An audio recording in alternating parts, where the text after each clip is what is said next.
Ça va être bien. Bon, je rigole parce que ce sujet, je le kiffe. Vous êtes déjà demandé à quoi ça ressemblait le sexe au moment de la préhistoire? En fait, qu'est-ce que c'était la sexualité à l'origine? Et je vais vous révéler quelque chose, en fait, ça n'avait rien à voir avec ce qu'on voit dans les films. C'est beaucoup plus intéressant que ça. Un chercheur en psychologie et sa femme, physicienne et psychiatre, ont travaillé sur ce sujet pendant des années. Et je vous livre le résultat de leurs recherches en condensé, ici, aujourd'hui.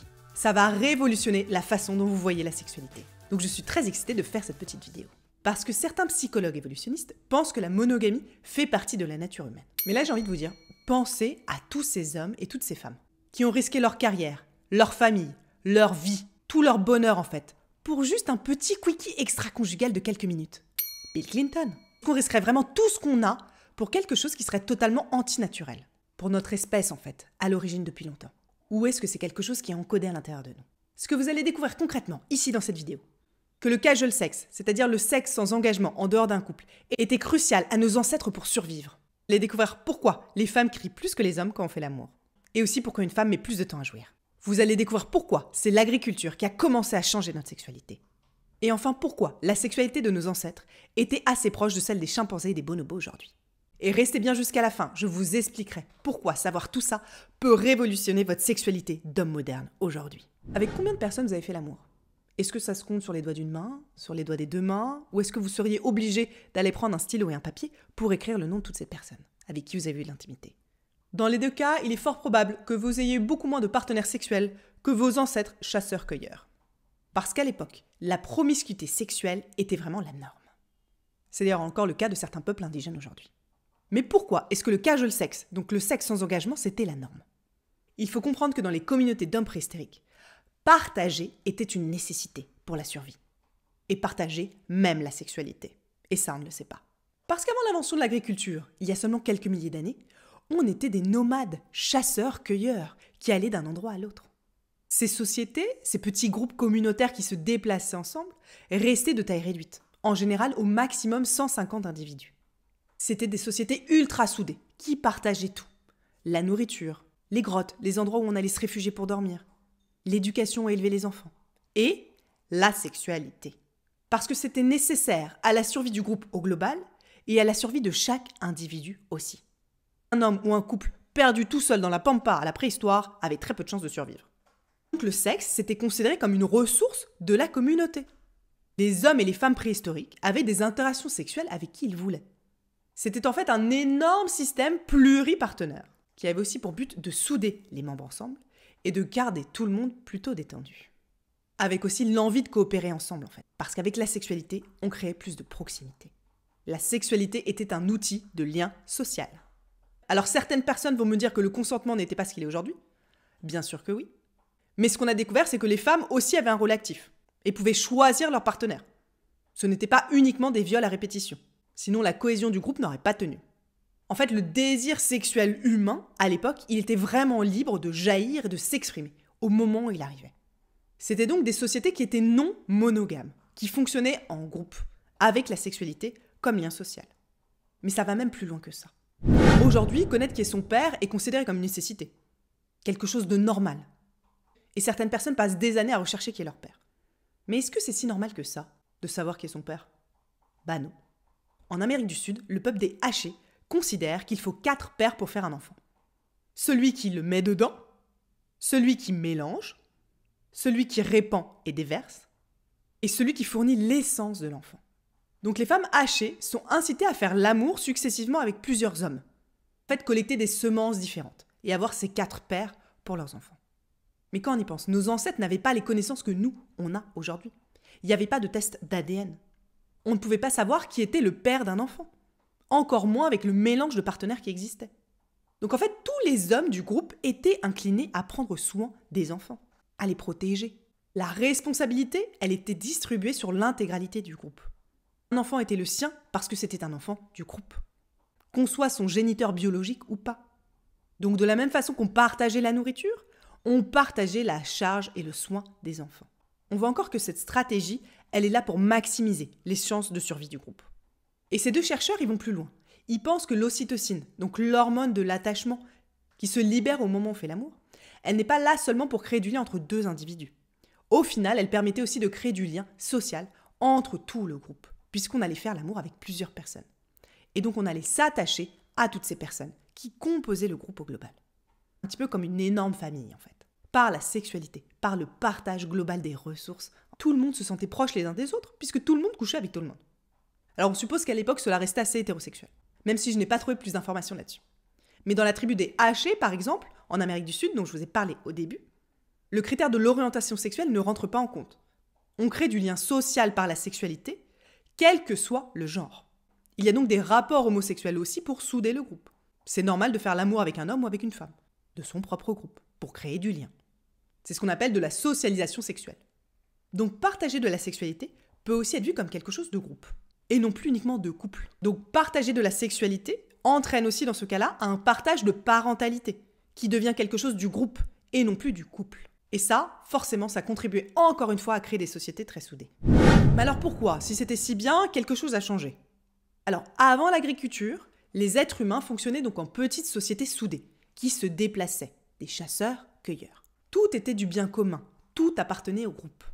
Puisqu'on était nomades, qu'on se déplaçait, on avait très peu de possessions individuelles. Puisqu'on passait notre temps à bouger, on ne pouvait pas avoir toute une maison comme ça, et tous les biens qu'on possède aujourd'hui. Parce qu'on n'aurait pas pu voyager avec. Et puis parfois, s'il y avait un grizzly, il fallait courir très vite. Donc le mot-clé ici, c'est le partage. Et ça a changé avec l'agriculture. Aujourd'hui, les scientifiques sont d'ailleurs partagés sur le sujet. Certains pensent que l'agriculture a permis à l'homme de faire un énorme bond de développement en avant. Et c'est en partie vrai, on n'aurait pas ce type de vie-là. Mais pour certains scientifiques, l'agriculture est une des pires catastrophes qui soit arrivée à l'espèce humaine. Au niveau de la nature en premier. Parce qu'on a réduit avec l'agriculture la diversité de la faune et de la flore. On a brisé l'équilibre de la planète par l'agriculture. Ensuite, au niveau de notre santé, en passant à un régime qui est beaucoup plus monotone et qui n'est pas lié aux saisons et qui n'est pas lié à ce qui existe autour de nous, on conduit nos corps à être déséquilibrés et en moins bonne santé, avec une alimentation qui ne correspond pas à la façon dont notre corps il a été créé. Et ensuite, au niveau social, l'agriculture a entraîné la sédentarisation, le fait de rester dans un lieu fixe. Et le fait de vivre dans un lieu fixe a entraîné le développement de la notion de possession. Ça, c'est à moi et ce n'est pas à toi. Ce n'est plus une ressource de groupe. Et en créant la notion de possession, on a aussi développé et renforcé la notion de envie. J'ai envie de ce que toi tu as et que maintenant je n'ai plus. Et le sous-jacent là qui arrive, c'est quoi?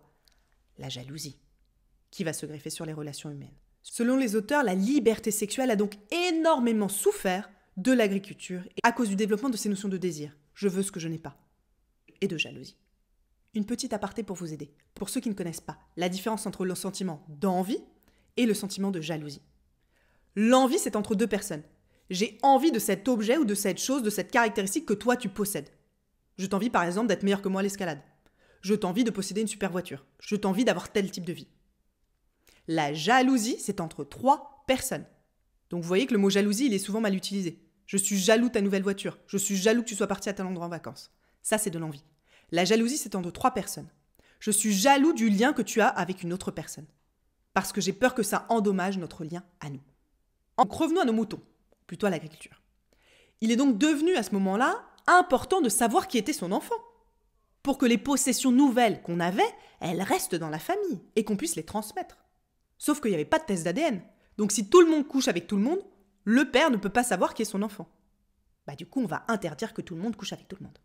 Donc la monogamie apparaît avec l'agriculture et la sédentarisation. La sexualité n'est plus vue comme quelque chose qui crée le groupe, qui tisse du lien social, mais comme quelque chose d'individuel. Comme ça va être le cas en fait avec les autres ressources, la nourriture ou les enfants. Ce qui est intéressant, c'est que selon les deux chercheurs, la monogamie, elle a d'abord été imposée de force aux femmes, parce qu'elle s'est faite à leur détriment, à elles en premier. Ça change un peu la donne de dire ça. Donc on leur a imposé par la force et en créant des institutions pour les cadrer, et qu'elles ne puissent plus faire l'amour avec plusieurs personnes comme c'était le cas avant. Parce que c'est elles qui portaient dans leur ventre les enfants. Donc selon ces mêmes auteurs, ça a réduit la liberté de la femme. Et ça a été encore plus exacerbé parce que cette sédentarisation, elle a entraîné une spécialisation des rôles. On n'avait plus besoin de chasseuses ou de cueilleuses. Du coup, les femmes, elles ont été surtout cantonnées au rôle d'élever les enfants, de rester dans une maison en fait. Il faut savoir que c'est au moment de l'agriculture que la différence corporelle entre un homme et une femme, elle se crée. Cette spécialisation, elle vient de là. Parce que théoriquement à l'époque, une femme pouvait aussi avoir beaucoup de muscles, Ça pouvait être une chasseuse très puissante ou une forte cueilleuse. Et en fait, on a perdu du muscle au fur et à mesure des années, en se sédentarisant. Du coup, je me dis que moi, vu que j'ai naturellement beaucoup de muscles, je dois descendre de grandes chasseuses. Ça pose aussi beaucoup la question de l'appétit sexuel, et l'appétit sexuel de la femme notamment. Parce que la croyance générale, c'est de dire qu'une femme a moins de désir et moins de libido qu'un homme. Le sexe, ça intéresse moins les femmes, en fait. Si vous connaissez ma chaîne, et si vous me connaissez un petit peu, vous savez que moi, je pense exactement l'inverse. Je pense qu'une femme libre, libérée du carcan sexuel, a une libido qui est plus forte, qui est plus vive, qui est plus complexe que celle d'un homme. La bonne nouvelle, c'est que ces premières études sur les hommes préhistoriques, elles vont dans mon sens. Pour corroborer tout ça, une étude récente a été faite sur la libido. On a pris des hommes et des femmes, hétérosexuels et homosexuels, et on leur a installé des électrodes au niveau des parties génitales pour voir l'afflux sanguin qui se produit au moment de la montée de l'excitation.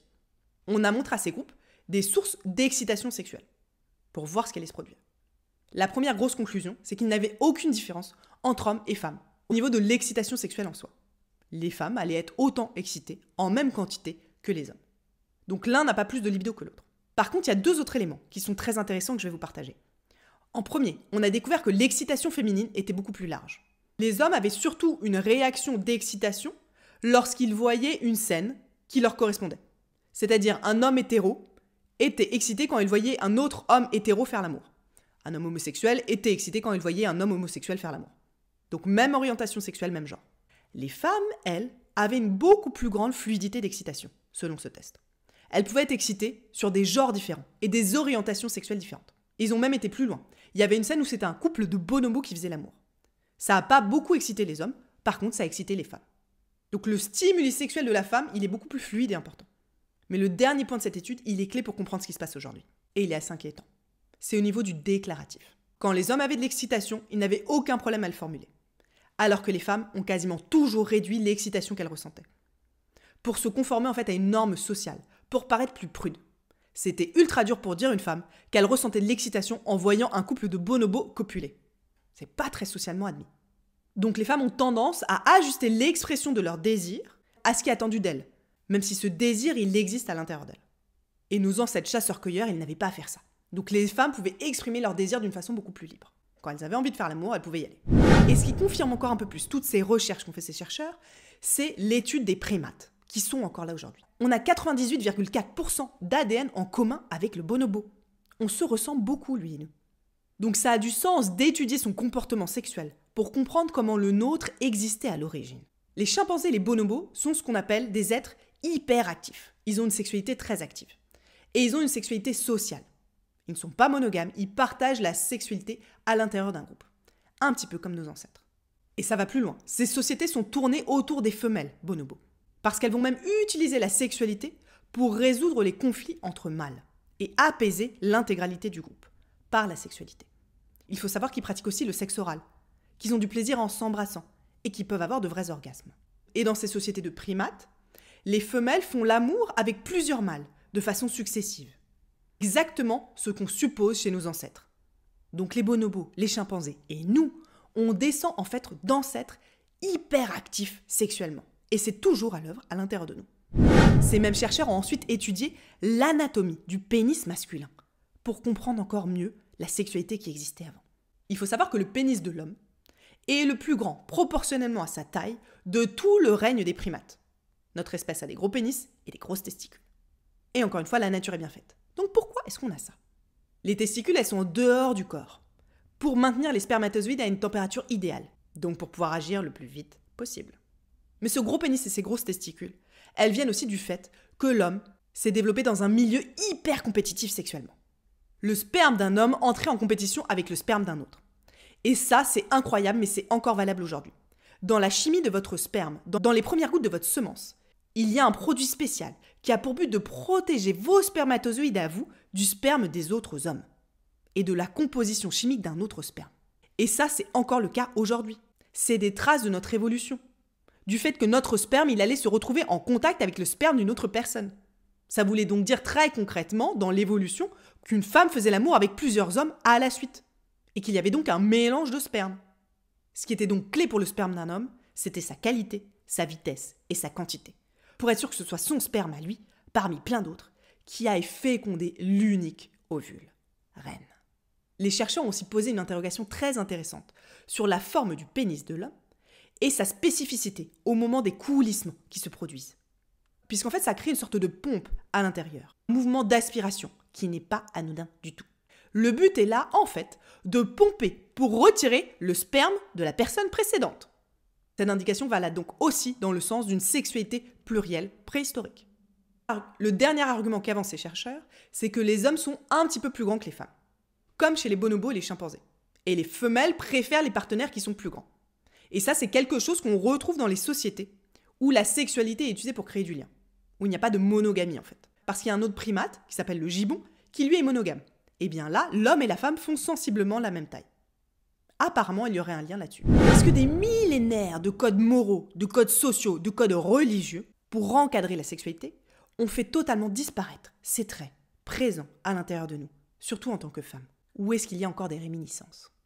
Eh bien, ces mêmes chercheurs affirment qu'on voit à l'intérieur de nous des réminiscences de cette promiscuité sexuelle et de notre hyperactivité sexuelle qu'on avait à l'origine, dans notre sexualité.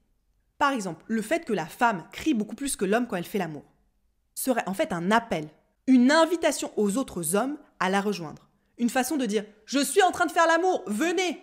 Bah oui, parce qu'à l'origine, elle n'avait pas un seul partenaire. Donc là, elle invitait les autres à la rejoindre. Le but, encore une fois, c'était d'augmenter le nombre de partenaires sexuels pour augmenter le sperme recueilli et le brassage génétique. Et cette vocalisation féminine très particulière, elle se retrouve dans le règne animal. Les bonobos dont on parle ont ça. Un mâle bonobo peut entendre le cri de copulation d'une femelle à plusieurs centaines de mètres. Et ce cri lui donne même des indications précises.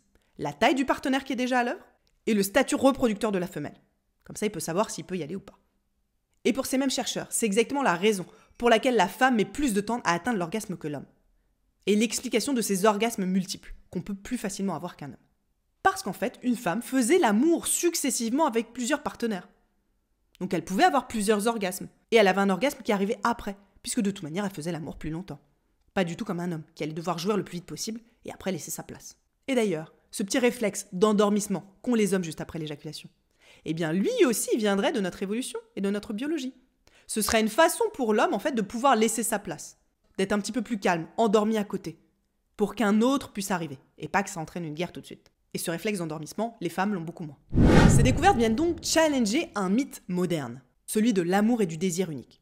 Si tu trouves la bonne personne et que tu l'aimes vraiment, alors jusqu'à la fin de ta vie, tu ne ressentiras plus de désir pour une autre personne que cet être aimé-là. Mais si nos ancêtres étaient programmés biologiquement pour faire l'amour avec plusieurs personnes, des personnes à qui ils tenaient, des personnes de leur groupe avec qui ils avaient un lien social, et que ce programme-là il est encore à l'œuvre à l'intérieur de nous, ça peut devenir un challenge de faire fonctionner les deux. Ce mythe du désir et de l'amour unique, et cette programmation génétique, à une sexualité qui serait sociale. En considérant la monogamie comme l'état naturel de l'homme, on fait un amalgame dans sa tête, entre amour et désir. Et ça, c'est très dangereux. Parce qu'on va confondre le manque de désir qu'on aurait pour son partenaire avec un manque d'amour, alors que ça n'a rien à voir. Et l'inverse est aussi vrai. On va croire que le fort désir qu'on va ressentir pour une personne serait un état d'amour, alors que ce n'est pas le cas du tout non plus. L'excitation sexuelle qu'on peut ressentir à un moment, cette montée très forte d'adrénaline et de désir pour une personne, n'a pas grand-chose à voir avec l'amour. Mais qu'est-ce qu'on peut faire aujourd'hui maintenant qu'on sait tout ça? Est-ce qu'il est impossible de réconcilier notre nature d'homme, d'être humain, qui utilise la promiscuité sexuelle pour créer du lien, et que des milliers d'années de censure n'ont en fait pas effacé, et les idéaux de notre société, autour de la monogamie, du désir, du partenaire unique? Heureusement, je trouve que oui, il est tout à fait possible de trouver un équilibre. En premier, c'est en cassant le mythe, généralement accepté et vu partout, que la sexualité que nous vivons aujourd'hui est la même depuis la nuit des temps. En fait, à casser cet amalgame entre amour et désir. Parce que c'est donner un faux sens à ce que c'est que d'être une personne humaine. À notre expérience, en fait, d'être désirant, qui naturellement ont le droit de ressentir du désir pour plusieurs personnes différentes. Ça fait partie de nous. Et nous conditionner à croire que ce n'est pas dans notre nature est très dommageable.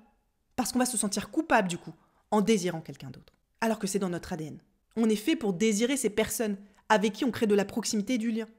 Parce que c'était nécessaire pour notre survie. Mais alors comment on crée un pont, en fait, entre les deux? C'est ça la question. Entre ce désir sexuel pour d'autres partenaires, qui est dans notre nature, et notre envie potentielle de monogamie, d'avoir cet amour et ce partenaire unique, cette tradition de société dont on a hérité, en fait. C'est une question sociale, et comme toutes les questions sociales, on commence par en parler. par dire ce qu'il est, pour comprendre que ce n'est pas blanc ou noir. C'est donc socialement en premier, comprendre la différence, très claire qu'il existe, entre l'amour et le désir sexuel. Et arrêter cet amalgame qu'on voit partout entre les deux. Ne pas les mélanger en fait, dans un sens ou dans l'autre. Dire que si on n'a plus de désir pour son partenaire, c'est qu'on ne l'aime plus. On parle de notions qui sont totalement différentes. Ou dans le cas d'aventure extra-conjugale, penser que ce désir, que cette flamme qu'on va ressentir pour cette nouvelle personne, cette attraction sexuelle, elle veut dire qu'on aime cette autre personne. Pas du tout. Et c'est aller plus loin aussi, en discutant ce modèle de famille mononucléaire, qu'on présente partout comme étant naturel et unique, et qui en fait ne l'est pas. Parce que c'est vraiment l'autre zone où ça se sent, en dehors de la sexualité. C'est la parentalité. C'est extrêmement dur d'élever un enfant à deux, tout simplement parce que nous n'avons pas été faits pour ça. Avant, c'était le travail de tout un groupe, de toute une tribu.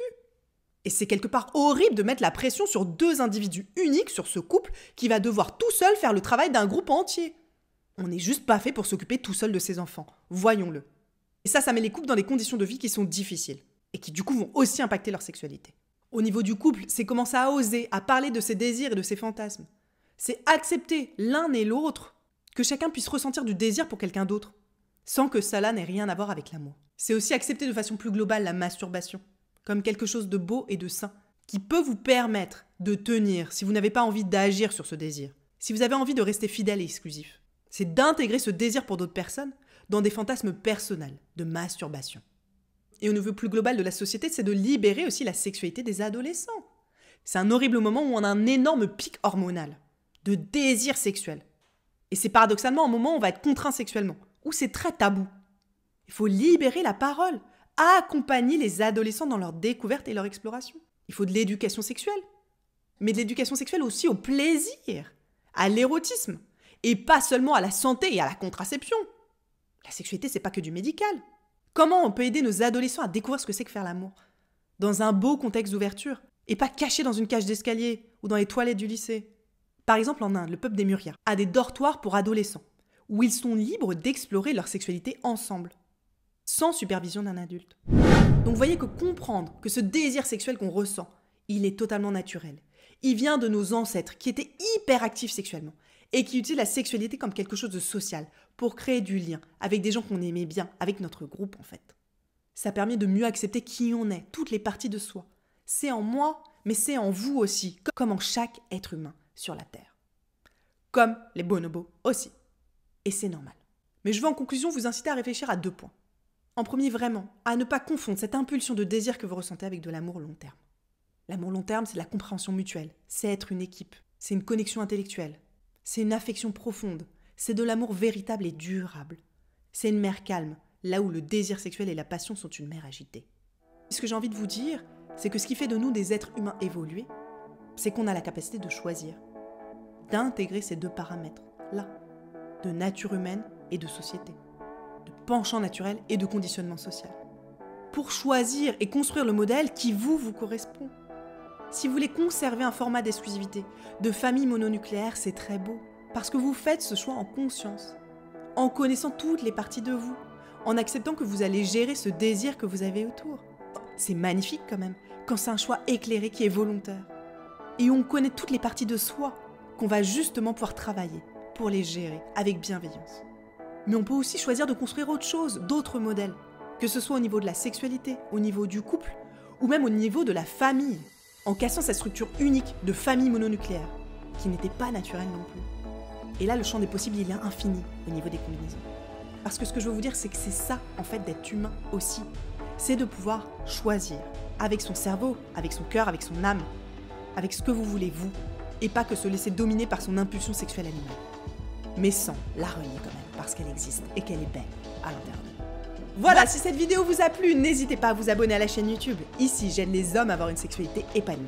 Que ce soit à prendre plus de plaisir, à donner plus de plaisir, à avoir une connexion profonde avec leur partenaire, quel que soit leur âge et quelle que soit leur condition physique.